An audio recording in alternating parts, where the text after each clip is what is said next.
Coach Prime and the Colorado Buffaloes are taking a road trip to Lincoln, Nebraska to face the Nebraska Cornhuskers, who are laying 7.5 points. That's right, despite the fact that Nebraska has lost the previous 3 matchups to Colorado teams, none of whom have finished higher than 500, just like the Nebraska teams who lost to those Colorado teams. The Cornhuskers under Matt Rule in his second year are favored by just over a touchdown to win this rivalry matchup that kicks off Saturday at 7:30 p.m. Eastern Time, 6:30 p.m. Central Time, as Nebraska resides in the Central Time Zone. Ladies and gentlemen, college football fans, this is going to be a fun game. It's one of the biggest games of the week, despite the fact that neither of these teams are ranked. Texas and Michigan are ranked, and that's the biggest game of week 2, but this is an underrated matchup in terms of rankings. However, I think the college football world, including you, understand the big implications for both of these programs that will take place in Memorial Stadium. Before we get to talking about these teams, briefly reviewing their week 1 performances and how that impacts this matchup, and talking about key players, strengths, weaknesses, and before I give my prediction, I want you, yes, you, to like this video, to subscribe to the channel, to share this video around to other college football fans who will enjoy this type of content. And again, subscribe to the channel and click the notification bell so that you can get notified when I release new college football content daily. When I go live for the Michigan-Texas game, where I'll be doing live play-by-play and color commentary. And also, we're going to do a giveaway when we reach 20,000 subscribers here on College Football with Sam. So your support helps with that. We're one step closer, one subscriber closer when you subscribe, and you can participate in the giveaway. And also comment your thoughts on this game down below, your opinions, your preview, your prediction, and anything else you'd like me to know. Tell me in the comments section. College Football with Sam prides itself on responding to user input, responding to comments, and engaging with the college football community. So thank you very much. Now, let's get back to the game. And also, doing all that I just mentioned really helps us because it gets us into the algorithm. You know, liking the video, subscribing. You know the whole spiel. I'm not going to tell it to you 3 times. But getting back to this analysis, Colorado won 36-14 in 2023. But this game was interesting in the sense that it wasn't that much of a blowout, despite the fact that the score certainly indicated that, because Nebraska couldn't help itself but give Colorado the football over and over and over again. On that day, September 9th, 2023, a fateful day indeed, after Nebraska choked to Minnesota on the road, they just got really owned by both themselves and Shedeur Sanders on the road in Boulder. Colorado had 454 total yards. Nebraska had 341 total yards, which I don't know if this is accurate, but intuitively, I think that would be Nebraska's high yardage of 2023 against a former, because it's the Power 4 now, former Power 5 opponent, though I don't know for certain. They had 4 turnovers. They had 15 first downs. Nebraska ran the ball modestly well. They had 222 yards rushing for 5.4 yards per carry. Jeff Sims had a long touchdown run, but he threw a pick, and Jeff Sims had 2 fumbles, and Gabe Ervin Jr. had a fumble. And Colorado, they had 1 turnover, and I think it was a turnover later in the game, if I'm not mistaken, by backup quarterback Ryan Staub. So Colorado won the turnover battle. They had the much better passing offense. They actually had the more diverse offense, believe it or not. They ran for 58 yards, only 1.8 yards per carry and 2 touchdowns, but that's because Nebraska sacked Shedeur Sanders practically to death. They had 7-8 sacks. Colorado actually had, by the end of the game, a decent ground attack because Nebraska's defense was getting desperate and tired from having to carry the game, and that's how you got to 36-14. Fast forward to this season, both return a lot of production, more so because Colorado brought in a ton of production, but they also returned a lot of key starters like Jimmy Horn Jr., Travis Hunter, Shadur Sanders, Trevor Woods, Shiloh Sanders, Alejandro Mata, their kicker. But they also brought in a plethora of transfers too, certainly upgrading their roster. Colorado also opened up the year against North Dakota State, where they did not look good. They gave up 26 points. They gave up 449 yards. They had about a 13-minute time of possession disadvantage. And Colorado, once again, could not run the football, only averaging 2.6 yards per carry. And while they passed for 13.1 yards per attempt, North Dakota State passed for 11.2 yards per attempt. It was not a good day for Colorado football. They looked about as same as they were last year, just maybe a little bit more improved on the lines of scrimmage, but somehow even worse in the secondary. Nebraska, on the other hand, brought back a lot of starters from the prior season. They brought in a good recruiting class, and they went out and had themselves a festival against UTEP, winning 40-7 in their first opening win since 2019 when they beat South Alabama 35-21. This was a much more dominant and impressive showing. After being tied 7-7 in the first quarter, Nebraska rattled off 33 unanswered points, a safety, a field goal, and 4 touchdowns. They had over 500 total yards. They won the turnover battle, and they had about 17 extra minutes of possession on the UTEP Miners. I want to get into this game now after reviewing the previous game and the performances of these teams in Week 1, which is very important, by the way, because this is a rivalry game. And Week 1, while I've stressed in so many videos this week, is just one game, and it's a very small sample size. It still gives us a window into these teams. Nebraska's weakness, I think, is clearly the offensive line and special teams. And the offensive line, it's not like they looked bad against UTEP, but preseason, Teddy Prohaska went down. They had questionable offensive line depth last season and poor recruiting and development under Scott Frost in that category. And obviously, with it being year 2 under Rule, they're still dealing with a lot of Frost recruits, still dealing with injuries there. And I don't think they have a high ceiling on the offensive line like they do at quarterback with Raiola, receiver, running back, tight end, and any other position on the offensive side of the ball. I could have also put linebacker up here, but I think that with depth and with the style of defense that Tony White plays and the coaching they receive on that side of the ball, that I think the linebackers overall will be fine. The offensive line and the special teams unit, I think, are the biggest areas with questions, areas with red flags. Raiola did take a sack and some pressures against UTEP, and I certainly believe that Colorado is more talented up front and has more capable pass rushers than what UTEP had. And with some of the questionable depth in the offensive line, that is a concern. I think a very valid concern. You look at Colorado's weaknesses, and there are many more of them than what Nebraska has. Nebraska looked very impressive against UTEP, but I was also very high on them in the preseason. Deep roster overall, young but deep, well coached, highly talented.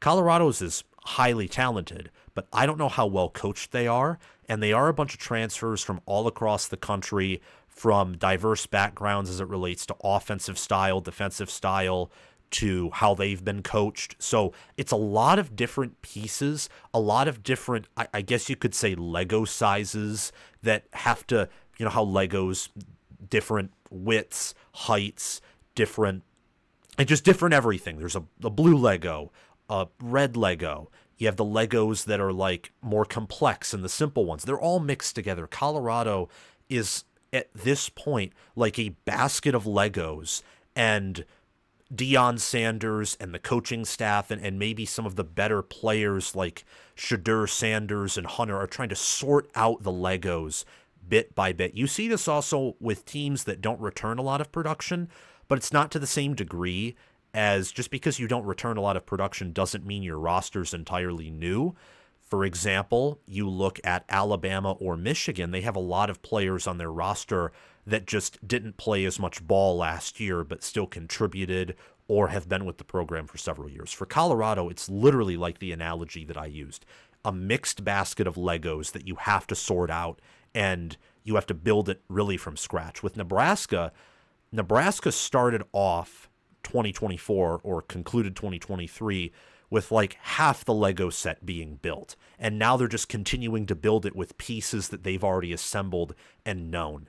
As a result, Colorado is a lot more of an unknown commodity, an unknown team, and their weaknesses are a lot more glaring, and it's easier to almost make assumptions about their weaknesses and be correct on them.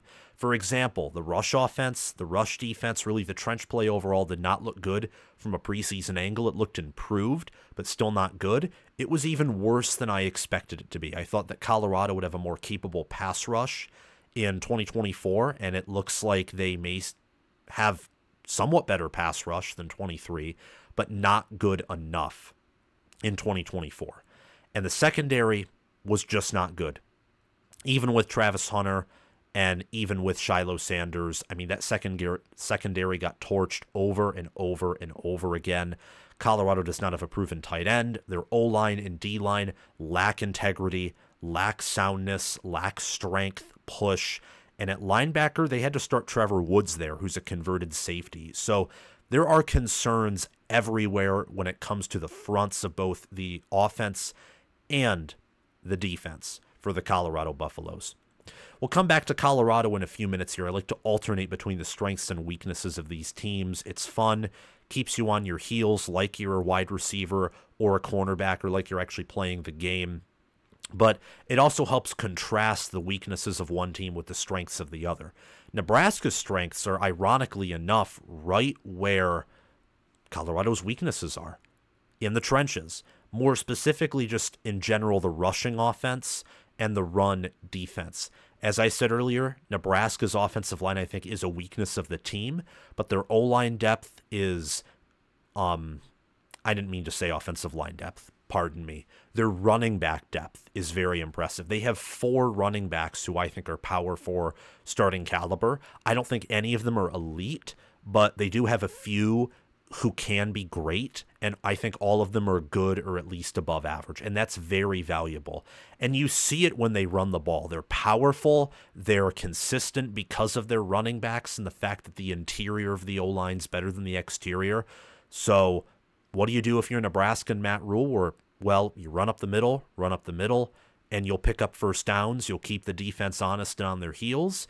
And now they have a quarterback in Dylan Raiola who can pass the ball around. I considered putting Nebraska's passing offense up here as a strength, but I need to see them throughout the year be consistent in the passing game, play at a high level there, especially against a better defense. UTEP does not have a good defense, and honestly, neither does Colorado. So I'm more so looking at even Illinois or Purdue or Rutgers, for example.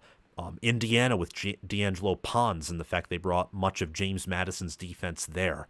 That and Nebraska potentially performing well against those defenses will tell me if their passing offense is really a strength or not.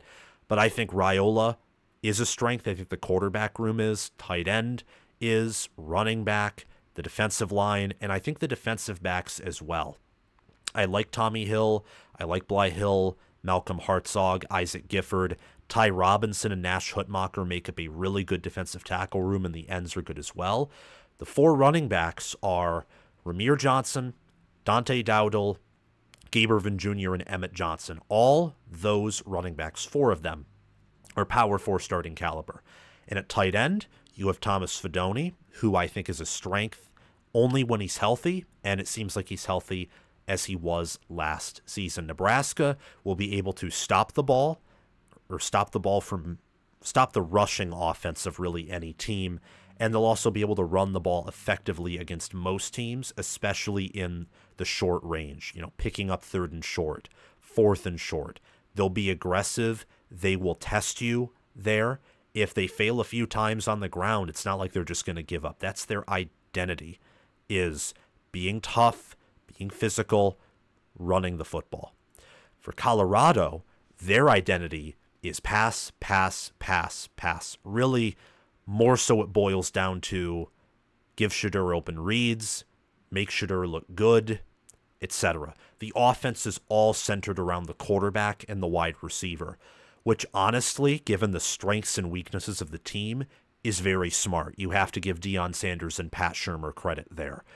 They have so many fewer strengths than Nebraska does, but their strengths are more heightened. Shedeur is, in terms of talent, probably a top 5 quarterback, if not top 2, maybe number 1. In terms of actual QB efficiency, he's certainly top 20, maybe top 25 at the worst. But when you factor that in with a wide receiver core that has Travis Hunter, Jimmy Horn Jr., Nate Shepard, LeJontay Wester, a receiver core that's one of the best in the nation for sure, you have a passing offense that is top 10, top 5 in potential, even with an offensive line that is just bleh. That's not good whatsoever.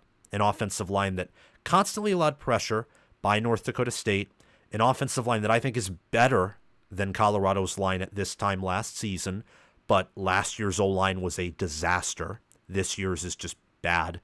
Not quite a disaster, though maybe Nebraska will change our minds if they bring pressure and they get pressure and they get to Shedeur. Shedeur in this game, Shedeur Sanders, his goal should be to not hold on to the ball and to get it out as quickly as he can in space to save his body, to alleviate pressure on him. And because Nebraska's secondary and defense, while a strength, they're strongest in stopping the run and getting to the quarterback, just from a matchup angle and also looking at Nebraska's defensive depth chart by itself. While I think Nebraska's DBs are a strength, I don't know if all of their defensive backs can cover all of Colorado's wide receivers. In most secondaries in the country, I don't think, could do that. And even the best secondary in the nation will give up some yards in the passing offense. I mean, Ohio State had the nation's #1 secondary in passer rating allowed and passing yards allowed last year, and they gave up over 100 passing yards a game. It's hard to be so dominant that you hold someone to under 100 passing yards. That's very hard. Typically takes a bad game from your opponent's passing offense and also a very good game from your secondary. You know that Colorado is going to have a good game passing the football. You know that Shedeur Sanders is going to pass for over 200 yards. It's basically a given. And their receivers are going to get open at some point. Their strengths are more heightened than Nebraska's strengths. And I'll say that again. There's fewer of them, but they're more specialized than the Cornhuskers are. The Cornhuskers are more diverse, more balanced. The Buffaloes are more of a specialized type of team. Let's look at Nebraska's impact players, shall we? Dylan Raiola, I think, highlights this team because Nebraska went from having quarterback play that was consistently outside of the top 100 last year, and now they have Dylan Raiola, who had around, I would say, great game against UTEP. That's about what an 80 upper 70s QBR says, that you had a good, great game. Get higher than that, you're great, near elite, or elite, like 90s is elite territory.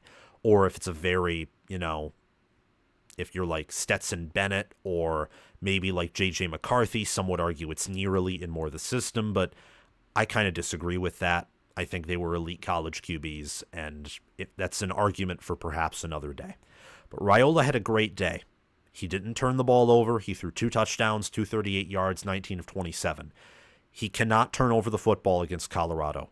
And he did throw some balls against UTEP where I thought to myself, okay, this is UTEP. You're throwing into double coverage, and Isaiah Nayer or Jamal Banks is coming down with it.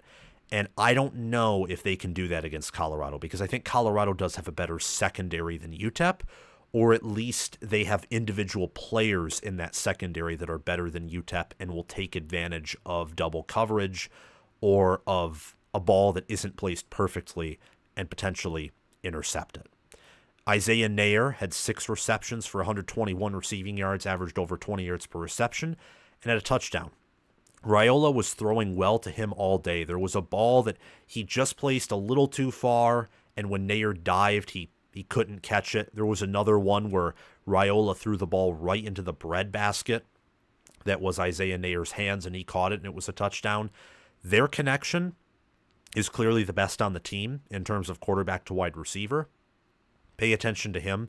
Colorado is probably going to try and cover him with their best defensive back, probably Travis Hunter, and see how he does, because there's a chance that, especially with Nebraska, keeping that defense in Colorado on the field all game, that's what Nebraska wants to do. They want to control the clock, and they also want to keep the football safe.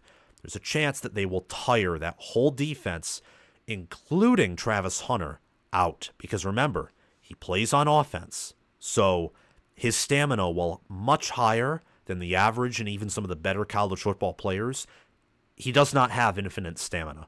He will be worn out. And last year showed that. His coverage statistics as the year went on did take a toll on him. They did.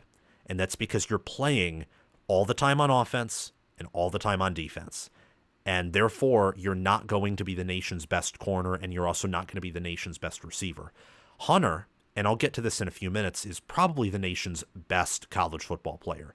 At worst, one of the top 5, top 10. But he's not the nation's best corner, and he's not the nation's best receiver because he's on the field all the time. So he's too tired to be one of the best in those areas because he has like double the snap count of every other player that's at wide receiver or at cornerback. So watch out for Isaiah Nair to take advantage of any player that he's on, even if Travis Hunter is the player that is covering him. Defensive tackles Ty Robinson and Nash Hutmacher, they had a combined 5 tackles, 1 sack, and 3 tackles for loss against UTEP. They make up one of the best starting defensive tackle duos in the Big Ten. They are physical, they are big, they can rush the quarterback, make him uncomfortable. They can also really punish you in rush defense. Nebraska was top 10 in rush defense last season. Very good there. And I think that, especially against a Colorado offensive line that struggles to run the football and struggles not to the same degree, but still has a hard time protecting Shedeur Sanders, that they could have a massive game. And finally, I look at Tommy Hill at corner. He had 1 total tackle against UTEP, but sometimes not having very many tackles, and I think this is the case of Tommy Hill, indicates honestly how good of a corner you are, that no one's even testing you because they can't get open against you. And Hill had 4 passes defended, 4 interceptions last year. He came on, and some project him to be a first-round pick in the 2025 NFL Draft, and I can see why, and you will see why too if you watch him and also look at his box score and the things that he does with the Cornhusker defense coached by the elite Tony White, who will probably get a head coaching job after the 2024 season. Those are Nebraska's impact players. I especially want to point out Dylan Raiola, who could have a huge game against a defense with questions, and the defensive tackles, who I think will be able to get pressure and at least do what most teams against Colorado will do, that's stop the run. For Colorado, their impact players are their quarterbacks and their 3 best receivers, with 1 special addition. That's Levanta Bentley, their linebacker who had 5 sacks last year and also had a sack against North Dakota State. Colorado's goal is to protect Shedeur Sanders and pressure Raiola. Now, protecting Shedeur Sanders doesn't necessarily mean that you have to have elite offensive line play. Protecting Shedeur Sanders can also mean that you get the ball out quickly. Or it's really just get the ball out quickly, but it could also be that you find yourself a way to run the football. And Shedeur should be spelled Shedeur. I don't know why I get that mixed up, but that's on me. But, oh well, no big deal. That's the goal, is to protect him. Because you protect him, and on top of that, you pressure Raiola. Colorado probably wins this game if they can do both very well. Now, I have doubts about being able to do both very well because they didn't do a great job at pressuring North Dakota State's quarterback, and they didn't do a great job of protecting Shedeur Sanders. And Colorado is better on the O-line than North Dakota State is. They're way better on the defensive line. They're basically better than North Dakota State at every position. So you got to think to yourself that if they, for the entire game, didn't show promise on the O-line or D-line in any amount of time with any amount of consistency, that they probably won't be able to do it against Nebraska. But who knows?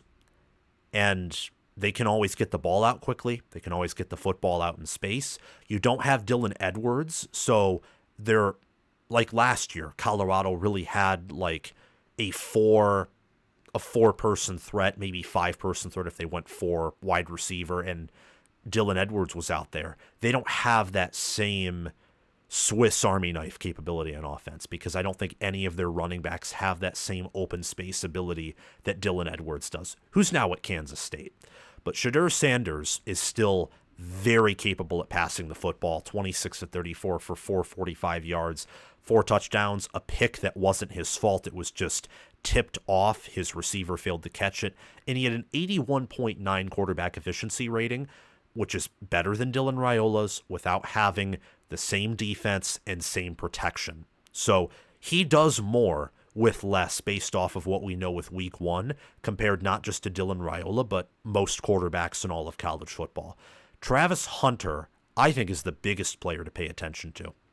7 receptions, 132 yards, almost 20 yards per reception, 3 receiving touchdowns. He led the team in receiving touchdowns against North Dakota State, and I think the only reason why Jimmy Horn Jr. had more receiving yards is, A, he had a very long reception on one play in about the second quarter.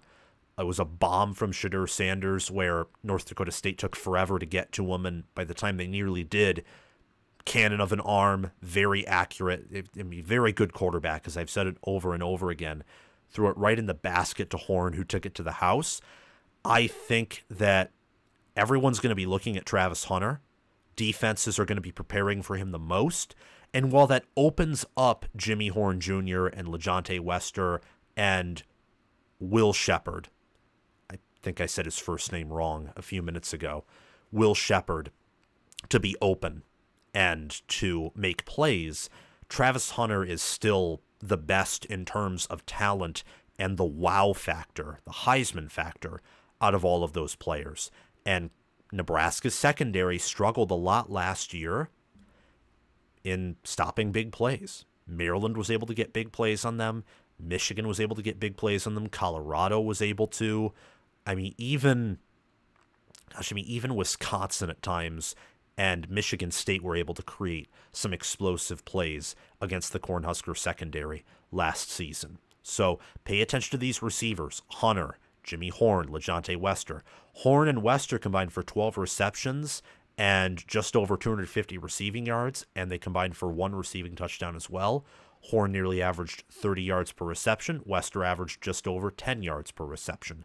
Levante Bentley is a player that I'm looking out for because of his capability of getting to the quarterback. And if Colorado is going to win this game, I think he, along with Trevor Woods and a lot of the transfer defensive linemen they brought in, who had good careers or okay careers at Power 4 schools, they'll have to step up. Colorado's front will have to step up and stop Nebraska's offense, not just at running the ball, but I think more importantly, passing the football and making Raiola uncomfortable and less confident.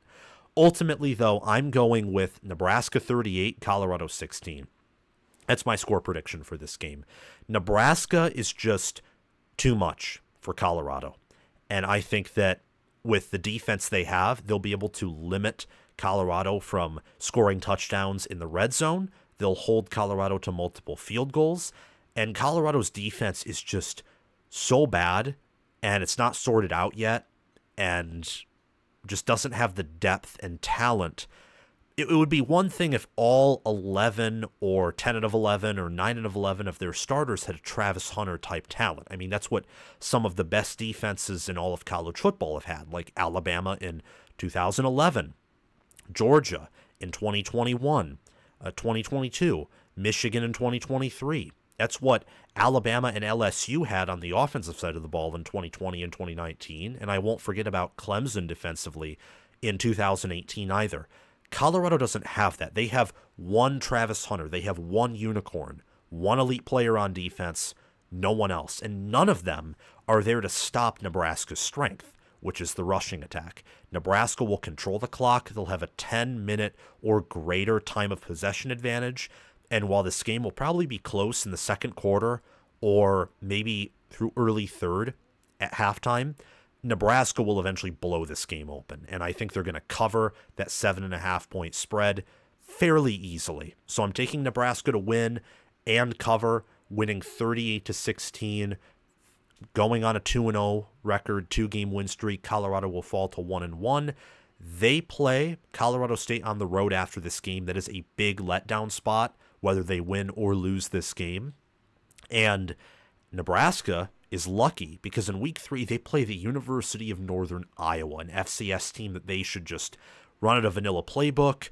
They could probably run out Heinrich Harburg at QB1 and win by like a bajillion points running the football.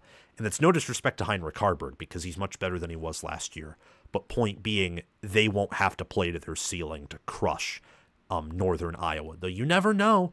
FCS teams have played some FBS teams close this season. But I think Nebraska is just way too much for Colorado, especially on offense, but also on defense, too. I wouldn't be surprised if they force Shadur into throwing a pick or two, force some turnovers from the offense, and I bet you they will sack Shadur multiple times. You got to feel bad for Shadur Sanders in the sense that he's pressured all day, and he definitely takes an ice bath after every game with that offensive line. Thank you guys so much for watching this video. Remember to like, subscribe, click the notification bell, and comment your thoughts down below. Thanks to Crash2488 and Nebraska Rascal for being Heisman members. Thanks to Chris Lane, Connor Little OH, Ismar, and Tyler Nye for being All-American members. And thanks to John Lynn, Roaming Gnome, Matthew Sale, Austin Christmas, and Shanaisha Cockrell for being all-conference members. If you want free merchandise of your choice signed by me, delivered to you, sign up as a Heisman member for 6 months, and you will get signed merchandise for free. Thank you all so much for watching, and also if you want merchandise with no membership attached, just check out my merchandise store, which along with the Patreon page is in the link in the description or down below in the pinned comment. Have a great day, guys, and I will see you all very soon. Go Big Red.